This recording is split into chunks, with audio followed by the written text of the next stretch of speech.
Hello everyone. So we are Félix and Ronan from the great team from Kaspersky, and we will talk about false attribution situation that arrive in our jobs. So we are a team of about 40 researchers around the globe, mostly focusing on advanced cyber attacks. Maybe you know some of the groups of operation the team has covered for the past few years. And jumping directly to our topic, we are focused on analyzing malware. So at first we were mostly analyzing cybercrime threat and cyber espionage case. But as the cyber world expands to every corner of our society, and the threats are evolving according to this new society, we are also moving our area of interest to cyber sabotage, and we come up with new problematics related to more information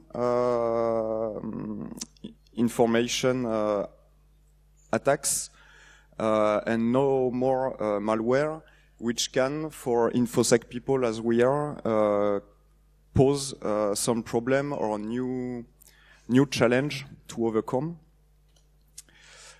So we will talk about false attribution, but first we have to talk about attribution. So it's a very big topic nowadays in the InfoSec area, and it's generally bad or not completely understand. Attribution is not just putting a name or a country name behind a cyber attack. For us, it's first a tool for naming cases or tagging indicators. So you all know the naming problem in the AV industry. We all come up with our name because we all search in our corner, and it takes time to bring up analysis. But attribution for technical people can be useful mostly for tagging your indicator, for driving your anticipation team as well as your reaction team, and for InfoSec executive people it can be useful to prioritize resources on subjects where they may lack of defense capability. Attribution, so we also, as I say, generally picture self-attribution as giving individual name or the name of our army unit, but it's not always useful. When you are behind your CM or you are doing an incident response, you don't care, generally. But because it's not the level of attribution you need. As I say, for researcher, technical researcher, what will interest us is to tag indicators that belonging to the same operation, to the same what we call cluster of activity. And even if we are working with technical artifact or technologies, we always have to remember that behind a malware campaign, there are at least one human which is performing the campaign. So for regular people, let's say not journalists or government, it will once again help you to better know your indicator, to triage or triage them. And for researcher, it's just that we don't, when it's useful, and sometimes it's useful to ask ourselves who may did it, or in what kind of news, geopolitical, political context it happened. It may lead you to closer to the answer. How we do technical attribution?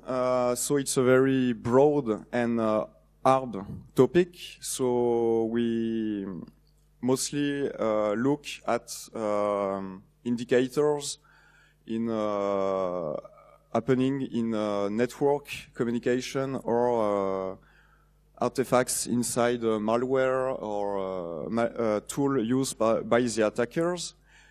And the real cost is time, first of all. And as I say, depending on of your activity, if you are doing an incident response, for example, you don't have the time to ask yourself who did it. You just have to stop the fire. And the second, which is sometimes more complicated to explain, it require skills, because everyone, pretty much everyone, can look at a command and control address, IP or domain name, can look at strings inside a malware. But it requires skills to then go to the next level of abstraction, to the operation level of abstraction, or to the group level of abstraction. And attribution also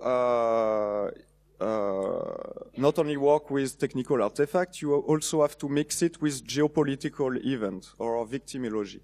And that's where it starts to be tricky for technical people like us, is that we are not trained or trained enough compared to other specialties to deal with this kind of information. And all these indicators are logical indicators, apart from the geopolitical one, and they all can be manipulated. So there are a lot of joke about attributing to country X an attack because the C2 server of the IP address of the C2 server was hosted in X country. So that's yeah, pretty good joke. But sometimes it can work. But attribution, as I say again, is not always necessary and is the least thing to search during an incident response. And if you are doing good or bad attribution, in every case, you will lose time.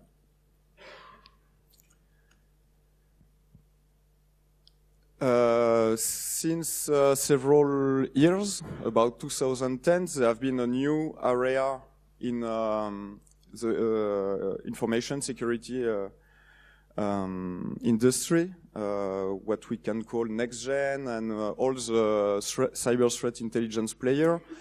And there have been a kind of a race to attribute attack to country because it's sexy, because you are making the headline and it give a reputation, or it show your investigation capability to the broad public. Quick and dirty attribution can also sometimes help you during an investigation. If you find, for example, a domain name of a C2 infrastructure that you already know belonging to the campaign of an actor, you may go back to the knowledge you have to this actor. You can go back to the knowledge you have about these actors and search for a past indicator of this actor into your network. But quick and dirty attribution can also have, of course, drawback. So again, losing your time when it's not necessary, when you have other priority. You can also have when you are at a government level or a very high executive private sector level, you can have political drawback, reputation drawback, when you are doing wrong, bad, false attribution.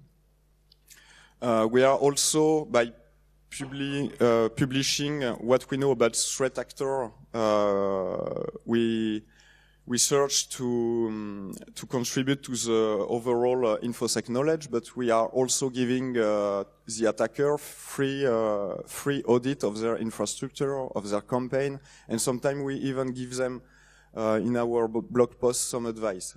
They did this, it was not good. They shouldn't make this next time, and next time they are not doing it.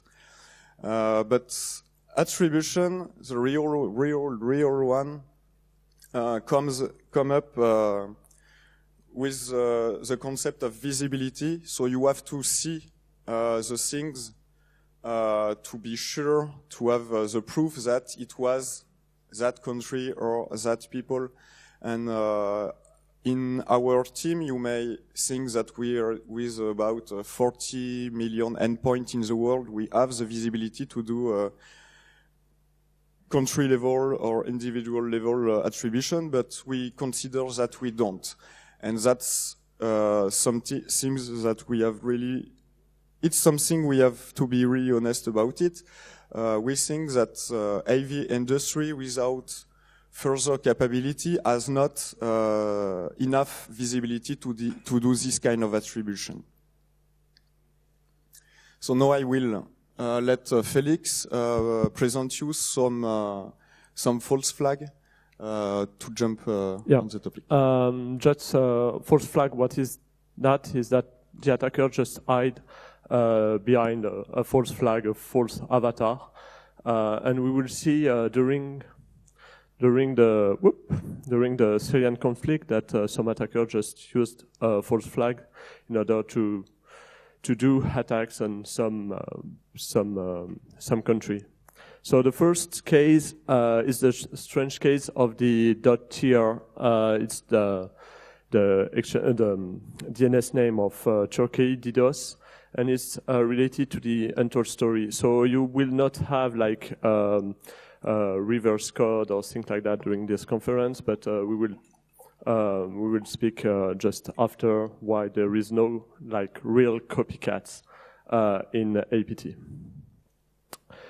So the story just takes place the 24th of November 2015 when just a Russian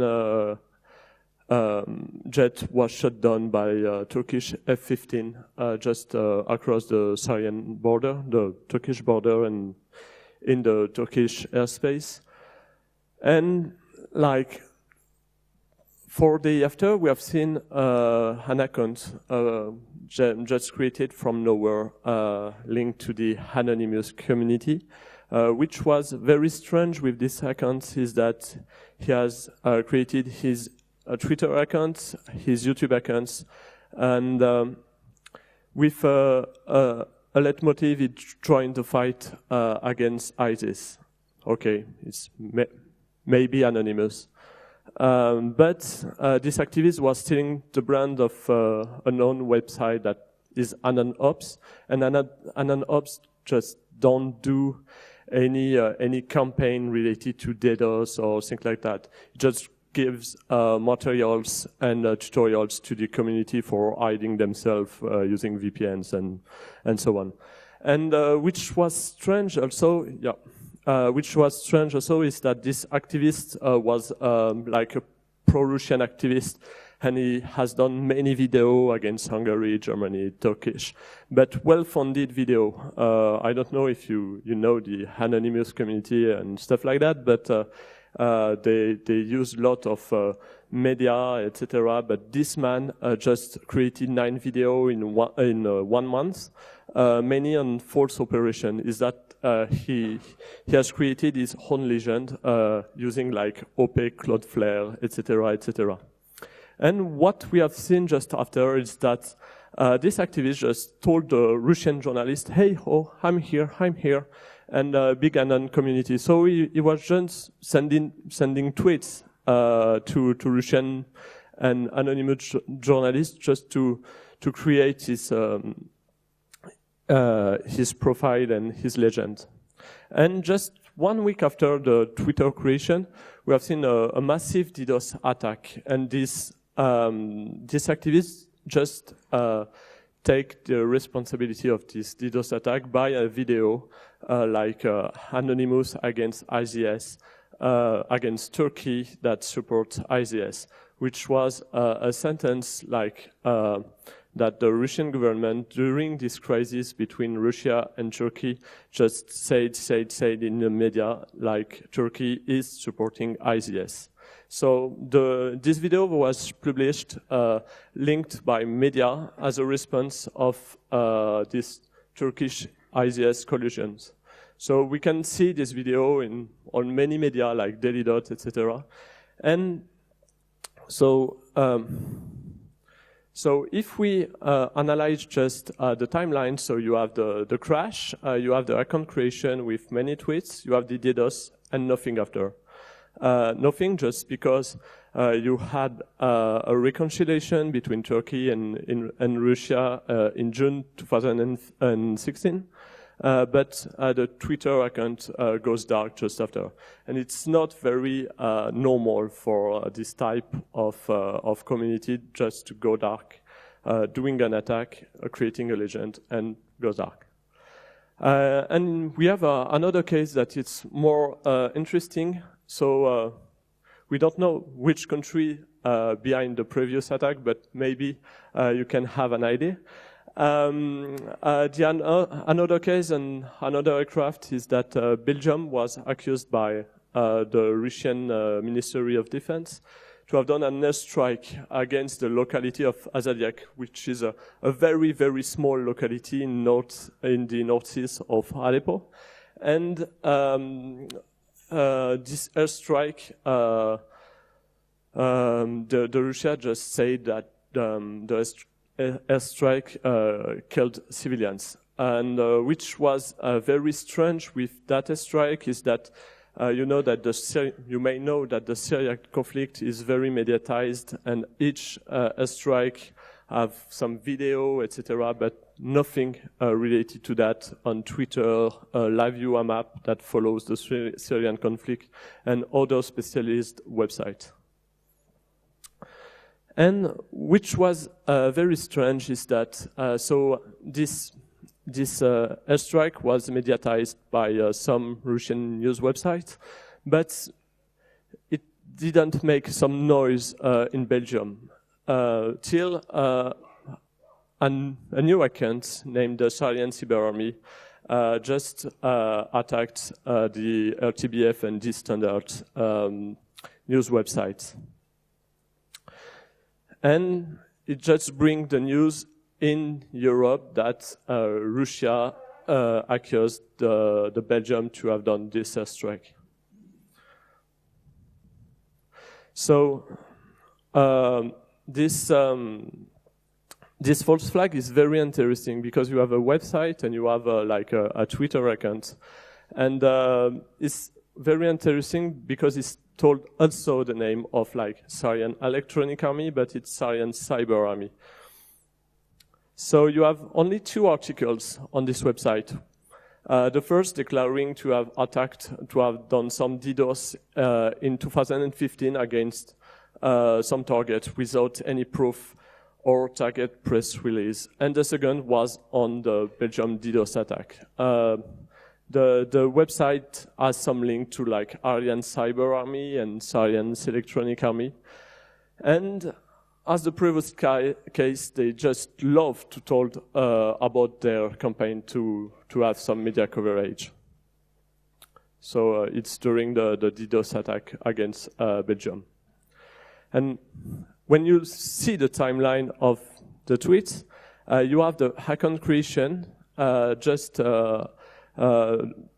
in October. At the beginning of October 2015, you have the account creation. 1 year without no tweets, nothing. And just during the DDoS, you have some tweets to the media. And why we can see that it's very strange that you have an account that don't produce anything during 1 year. If you look at the whois of the domain and you look the date when it was created, it's just 1 week after the Russian intervention in Syria. And if you look at the name server, it's like pretty known to be linked to like Sophacy threat actor.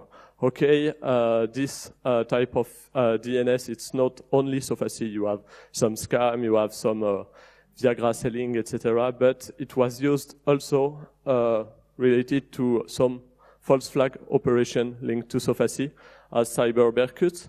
And which is interesting with that is that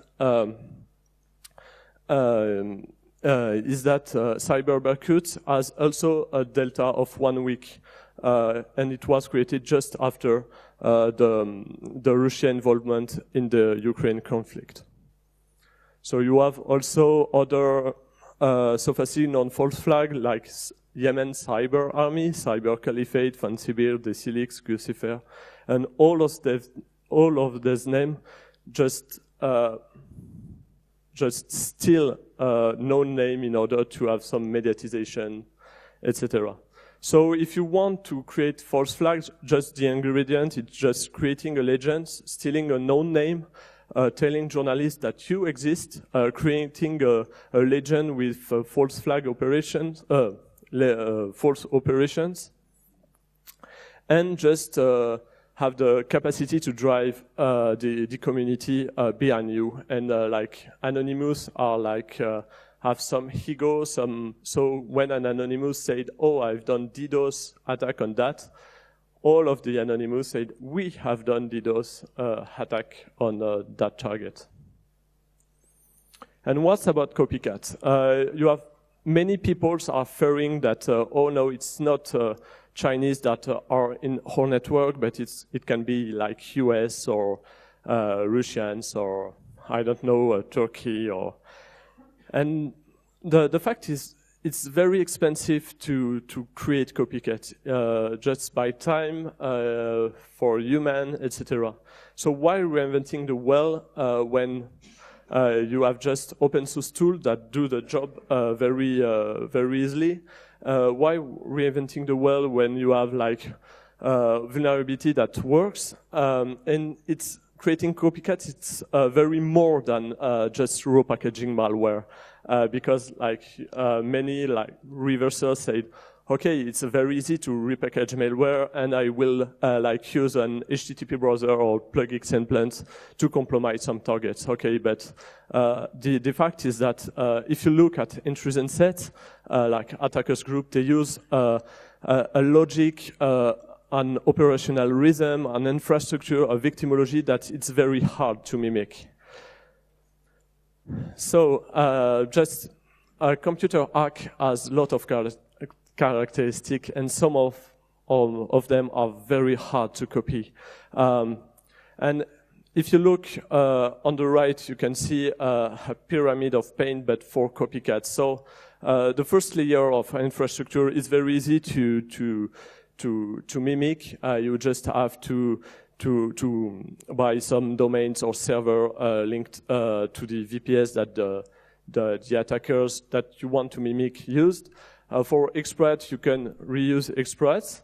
For backdoor, you can just record them. But after that, inside the network, for the TTPs inside the network, the lateralization, how they steal data, is it industrial or not, what tool they used, it's very difficult because some of the attackers group obviously use their own tools inside the network. And if you don't know that, if you don't do an incident response, it's very hard to you to mimic this attackers group. So today, we haven't seen a real copycat, just some false flag like in a Guardian of Peace with Sony, with Lazarus that used just Russian word in their malware. But it's just that. It's not a real, we haven't real case of real copycats. And yeah, if you reuse the tool, maybe AV have some signature, so it's very tricky.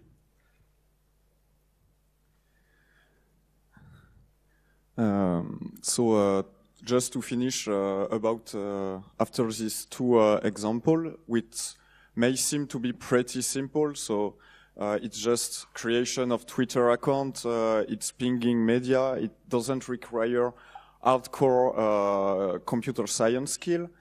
You may say, yeah, people, some of them must have more advanced methods, or what are the future methods that will kill cyber threat intelligence, attribution, and things.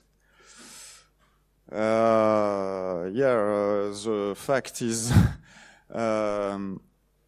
advanced and future method will be the ones that will work.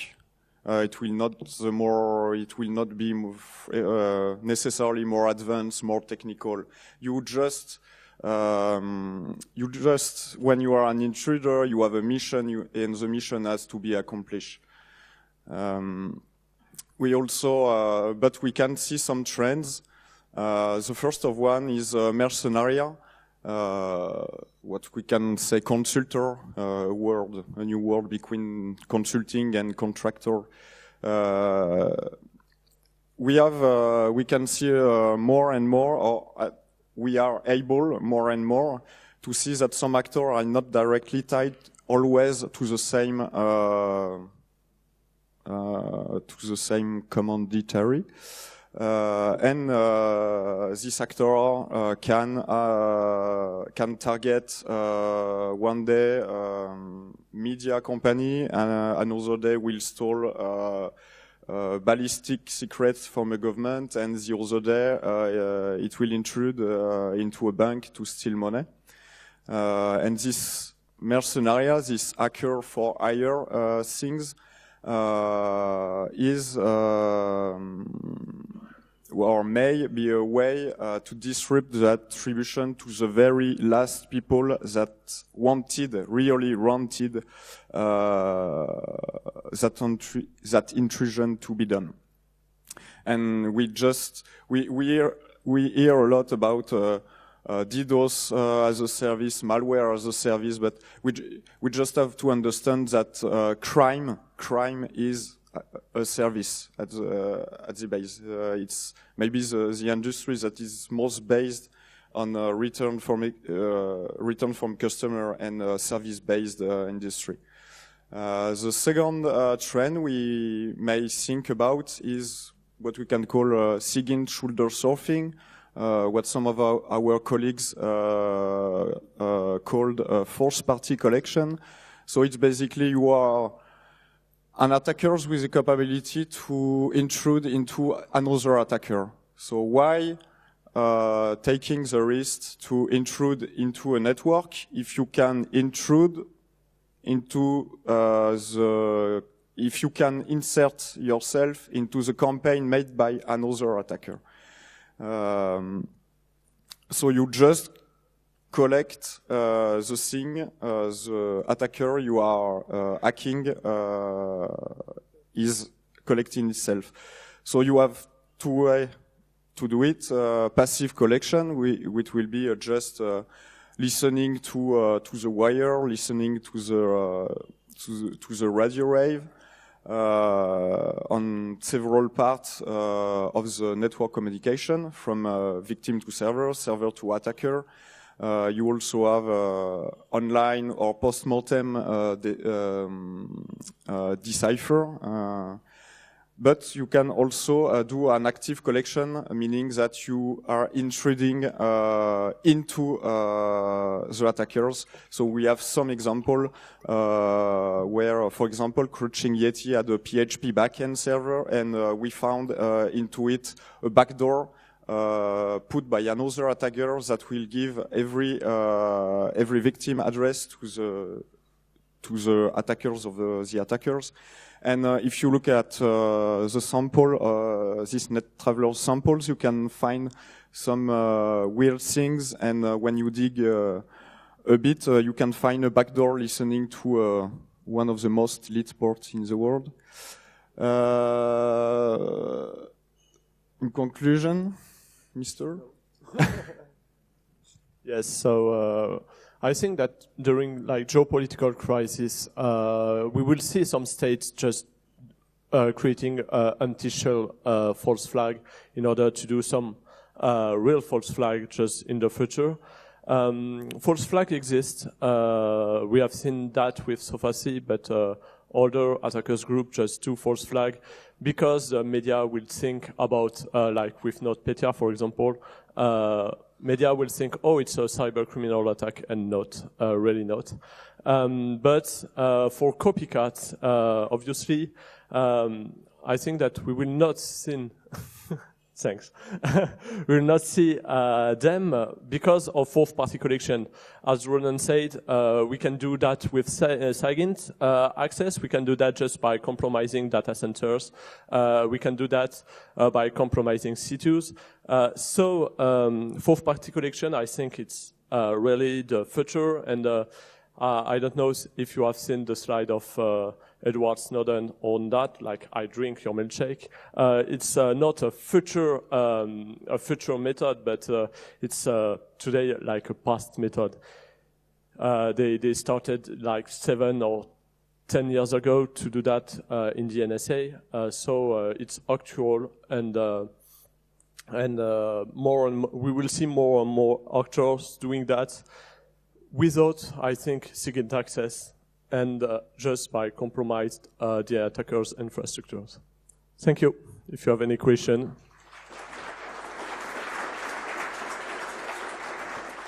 Okay, thanks a lot, guys, for being up so early to do the talk. Any questions? Everybody asleep still? Do you want? Well, coffee comes later, but you know. No? I've got a quick question. So you're talking about the skills and things you need to look into this, and you mentioned geopolitics. Does everybody in this room now have to become an expert in geopolitics to be able to interpret this stuff? No, of course. Everyone should have the skill necessary to accomplish his job. But it's true that in some parts now of the InfoSec industry, so we moved after, before 2010 when we were in an information security world, and now, so it may just be for you a fancy or a marketing world, but we are in a cyber security world, which include other area of expertise. And as we say, we are not geopolitical experts. We try to educate ourselves in that direction, and I can just encourage people also to do the same to better understand some attacks outcomes. But in your incident response, it's not necessary. But for our general culture, I think it's really important nowadays to think beyond just the malware things and the network communication. There are a lot of information that are relying on other parts in a cyber tech operation. Yeah, and like geopolitics just allows to anticipate some attacks. If you look like for the 5 years plan in China or stuff like that, you can see the sector that will be targeted by attackers. And if you look at intrusion set, they are part of entity, state entity or private sector, but they have an operational rhythm of attack. The contractor are driven by other industries, so it's very interesting to have some geoeconomic 101 or stuff like that, just to understand that when there is a fusion between two big society, it can be interesting to look in the network to see if someone is interesting about that. But well, I think for us, when we have to deal with nation-state attacker, and it's obviously one stuff that we have to have some skill. Thanks. Any other questions? Okay, I expect more questions after you've all had coffee, okay? Okay, well, thank you again. Thank you.